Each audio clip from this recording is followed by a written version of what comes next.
බෝසත්ත්වයේ සම්මා සම්බෝධියට නොපත්ව නොනවතින්නේ. ඒ මක් නිසාදයක් සකල විද බන්ධනයන් සිඳ මිද දැමෝ හේනි. ගෙදරින් අඩිය තිබ්බේ සකල විද බන්ධන සිඳ මිදලා. ඔන්න බලන්න. ස්වාමීනි මොකද්ද මේ බන්ධන?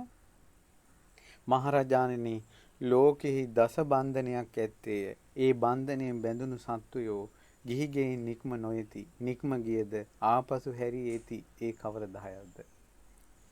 ඔන්න මේ ලෝකයේ සමහර අය ඉන්නවා මේ බන්ධන 10 තියෙද්දි මහාන වෙන්න යන්නේ නැහැ. මහාන වෙන්න ගියත් අනිවාර්යෙන් ගෙදර එනවා මේ 10 නිසා. මහාන වෙන්න යන්නේ නැත්තේ මහාන වෙන්න ගිහිල්ලා ගෙදර එන්නේ මේ කාරණා 10 නිසා. මොකක්ද ඒ 10? මහරජාණනි මව් යනු ලෝකයේ බන්ධනයකි. අම්මා. මහරජාණනි පියා යනු ලෝකයේ බන්ධනයකි. තාත්තා. අම්මගේ බන්ධනයෙන් බැඳුන පියාගේ බන්ධනයෙන් බැඳුන කෙනා මහාන වෙන්න යන්නේ ගියත් ආපහු එනවා. බිරිඳ යනු ලෝකයේ බන්ධනයකි. ගෑනු කෙනෙකුට අහු වෙලා.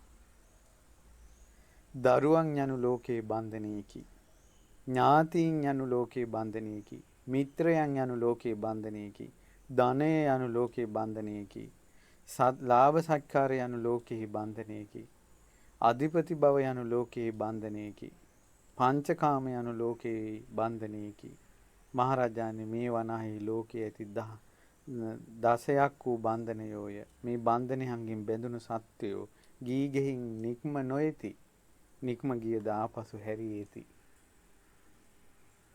කොහොමද? බන්ධන. සල්ලි භාගෙ තියෙන එකක් Tamanට බන්ධනයක් වෙනවා.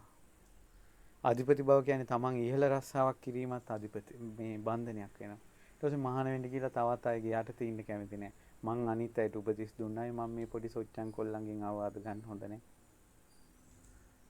කියලා හැරිලා එනවා. දැක්කද? ඒකයි මහාන වෙන්න යන කෙනා සකල තියෙනවා නම් ධනය ඒ ඔක්කොම දෙමව්පියන් හරි බාර දෙන්න ඕන.